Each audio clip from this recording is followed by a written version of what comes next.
Hello everyone. आज की इस क्लास में आप सबका वार्मली वेलकम है। मैं आपका ट्रेनर हूं और आज हम साइबर सिक्योरिटी के एक बहुत ही क्रिटिकल टॉपिक को ब्रेक डाउन करने वाले हैं। देखिए, अगर आप अपने एसओसी एनवायरनमेंट में वॉजू यूज कर रहे हैं तो आपको ऑलरेडी पता है कि डेटा लिटरली हर वक्त फ्लो कर रहा होता है। लेकिन उस रॉ डेटा में से एक्शनेबल इंटेलिजेंस एक्चुअली निकलती कैसे है, आज हम एग्जैक्टली यही समझेंगे। तो चलिए अपने नोट्स रेडी कर लीजिए, क्योंकि आज का यह सेशन आपकी डेली एसओसी ऑपरेशंस को कंप्लीटली ट्रांसफॉर्म करने वाला है। शुरू करने से पहले एक क्विक रियलिटी चेक। वजू में अलर्ट्स को समझना एसओसी एनालिस्ट के लिए सबसे इंपॉर्टेंट स्किल है। सीरियसली, आप चाहें कितने भी एडवांस टूल्स क्यों ना यूज कर लें, अगर आपको ये नहीं पता कि एक स्पेसिफिक अलर्ट क्यों जनरेट हुआ या उसके पीछे का लॉजिक क्या है, तो आप बस डैशबोर्ड्स देखते रह जाएंगे और एक्चुअल थ्रेट्स मिस कर देंगे। सिंपली पुट, अलर्ट्स ही आपके नेटवर्क की पल्स हैं। आज की क्लास का हमारा एजेंडा बड़ा स्ट्रेट फॉरवर्ड सा है। हम कवर करेंगे वेलकम टू वजू अलर्ट्स, उसके बाद the event to alert journey, फिर अंडरस्टैंडिंग अलर्ट सिवियरिटी, उसके बाद लोकेटिंग योर अलर्ट लॉग्स और आखिर में कुछ सॉक एनालिस्ट की takeaways. Alright, let's dive straight into our first section. Welcome to Wazoo Alerts. What exactly are they?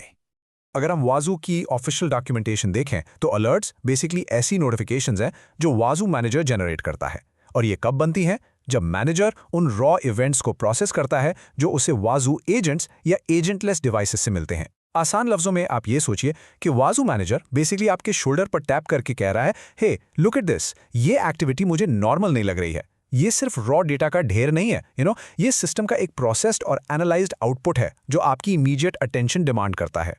Okay, अब चलते हैं अगले सेक्शन पर, the event to alert journey, from raw data to actionable intelligence.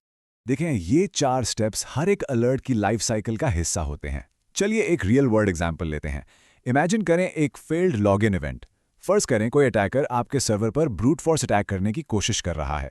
तो पहला step है event generation, जहां and point पर बैठा वाजू एजेंट इस इवेंट को कैच करता है। दूसरा स्टेप, वाजू मैनेजर इस रॉ डेटा को रिसीव करता है और अपने डिकोडर्स के थ्रू पार्स करता है। फिर आता है तीसरा स्टेप, रूल इवैल्यूएशन। मैनेजर इस पार्स डेटा को अपने रूल सेट के साथ कंपेयर करता है कि क्या ये किसी स्पेसिफिक रूल आईडी को ट्रिगर कर रहा है। अगर मैच मिल जाता है तो बूम, स्टेप 4, अलर्ट क्रिएशन। एक प्रॉपर एक्शनेबल अलर्ट पैदा हो जाता है। Moving on to Section 3, Understanding Alert Severity, Filtering the SOC Noise. अब आपको पता है, एक एंटरप्राइज नेटवर्क में हर दिन मिलियंस ऑफ बैकग्राउंड इवेंट्स चल रहे होते हैं, तो डेफिनेटली हमें फिल्टर्स चाहिए। यहाँ सबसे क्रूशियल पॉइंट है अलर्ट थ्रेशोल्ड को समझना। अलर्ट थ्रेशोल्ड वो मिनिमम सिवियरिटी लेवल है जो किसी भी इवेंट को क्रॉस करना पड़ता है एक एक्चुअल अलर्ट ट्रिगर करने के लिए। वाजू में सिवियरिटी को 1 से लेकर 16 तक रैंक किया जाता है। लेवल 1 का मतलब है रूटीन बैकग्राउंड नॉइज और लेवल 16 का मतलब है एब्सोल्यूट कैटास्ट्रोफी। ये थ्रेशोल्ड आपकी osec.com फाइल में कॉन्फ़िगर की जाती है। यहाँ पर ये नंबर 3 का कॉन्सेप्ट बहुत ही इंपॉर्टेंट है। Level 3 default minimum log alert level है। इसका सिंपल सा मतलब ये है कि अगर किसी इवेंट की सिवेरिटी लेवल 1 या लेवल 2 है तो विजू उसे प्रोसेस तो जरूर करेगा, लेकिन डिस्क पर एज एन अलर्ट सेव नहीं करेगा। सिर्फ वही इवेंट्स जो रूल लेवल 3 या उससे ऊपर हिट करते हैं एक्चुअली अलर्ट्स बनकर सेव होते हैं। अब जरा इसको कंट्रास्ट करते हैं लेवल 12 के साथ। लेवल 12 जो है ना, वो डिफ़ॉल्ट ईमेल अलर्ट लेवल है। देखें, लेवल 3 वाले अलर्ट्स आपके लॉग्स में तो सेव हो जाएंगे, लेकिन अगर हर एक लेवल 3 अलर्ट पर आपको ईमेल आने लग जाए तो भाई सॉक टीम का इनबॉक्स तो बिल्कुल फ्लड हो जाएगा, राइट? इसलिए डिफ़ॉल्ट कॉन्फ़िगरेशन में सिर्फ हाईली क्रिटिकल अलर्ट्स, यानी वो अलर्ट्स जो लेवल 12 या उससे हायर सिवेरिटी के हैं, सिर्फ वही एक्चुअली एक ईमेल नोटिफिकेशन ट्रिगर करेंगे जो डायरेक्टली सॉक टीम को जाएगी। लेकिन वेट, एज एडवांस्ड एनालिस्ट्स आप सिर्फ इन डिफ़ॉल्ट्स तक बाउंड नहीं हैं। वॉजू आपको बहुत ही ग्रैन्युलर सेटिंग्स देता है। अगर आप चाहें तो किसी स्पेसिफिक रूल आईडी के लिए इन डिफ़ॉल्ट्स को ओवरराइड कर सकते हैं। फॉर एग्जाम्पल, फर्ज करें एक स्पेसिफिक सिक्योरिटी थ्रेट की सेवेरिटी भले लेवल 5 ही क्यों ना हो, लेकिन आपकी ऑर्गेनाइजेशन के लिए वो लिटरली बहुत क्रिटिकल है, तो आप उस रूल के ऑप्शंस में alert_by ईमेल टैग ऐड कर सकते हैं। इस टैग को लगाने से क्या होगा, चाहे अलर्ट लेवल 12 से कम ही क्यों ना हो, सिस्टम फोर्स करेगा कि एक ईमेल नोटिफिकेशन जरूर जनरेट हो। Let's move to Section 4, Locating your alert logs. Where does the data actually go? तो सवाल यह है कि आप ये फाइल्स ढूंढेंगे कहाँ। वाजू सर्वर पर एक डिफ़ॉल्ट डायरेक्टरी होती है /var/osx/logs/alerts। यहाँ आपको 2 प्राइमरी फाइल्स मिलेंगी। पहली है alerts.log।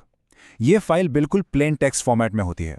अगर आप डायरेक्ट सर्वर के CLI पर बैठे हैं और जल्दी से किसी इवेंट का मैनुअल रिव्यू करना चाहते हैं तो टेल या ग्रैब कमांड्स के साथ ये फाइल परफेक्टली ह्यूमन रीडेबल है। और दूसरी फाइल है alerts.json। ये स्ट्रक्चर्ड JSON फॉर्मेट में होती है। अब इंसानों को पढ़ने में ये शायद थोड़ी अजीब लगे, लेकिन मशीन्स के लिए ये एब्सोल्युटली परफेक्ट है। ये JSON फाइल वाजू इंडेक्सर, वाजू डैशबोर्ड और एक्सटर्नल API इंटीग्रेशंस के लिए यूज होती है, क्योंकि सॉफ्टवेयर के लिए JSON पार्स करना बहुत फास्ट और रिलायबल होता है।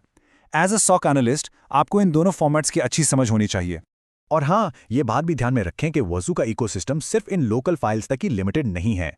आपका वज़ू मैनेजर इन अलर्ट्स को बाहर एक्सटर्नल सिस्टम्स में भी फॉरवर्ड कर सकता है।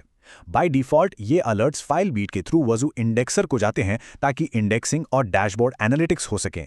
लेकिन आप इन अलर्ट्स को external syslog servers, email systems और यहाँ तक के डायरेक्ट एक्सटर्नल डेटाबेसेस जैसे MySQL या PostgreSQL में भी फॉरवर्ड कर सकते हैं। ये लॉन्ग टर्म बैकअप और एडवांस सेंट्रलाइज्ड मॉनिटरिंग के लिए एक गेम चेंजर सेटअप है। Finally, let's wrap up with Section 5, SOC Analyst Key Takeaways. Applying your knowledge. आज की क्लास से ये 3 की टेकअवेज आपने हमेशा अपने माइंड में रखने हैं। पहला, ट्रेस द जर्नी। जब भी डैशबोर्ड पर कोई अलर्ट पॉपअप हो, आपको स्ट्रिक्टली पता होना चाहिए कि ये किस रॉ इवेंट से निकला है और वाजू मैनेजर ने इसे किस रूल आईडी पर इवैल्यूएट किया। दूसरा, मास्टर द थ्रेशहोल्ड्स। अपना कीमती वक्त बचाने के लिए सेवेरिटी लेवल्स 3 और 12 का कॉन्सेप्ट स्मार्टली यूज करें और बैकग्राउंड नॉइस को इफेक्टिवली फिल्टर आउट करें। और तीसरा, जो कि एब्सोल्युटली क्रिटिकल है, इन्वेस्टिगेट द व्हाई।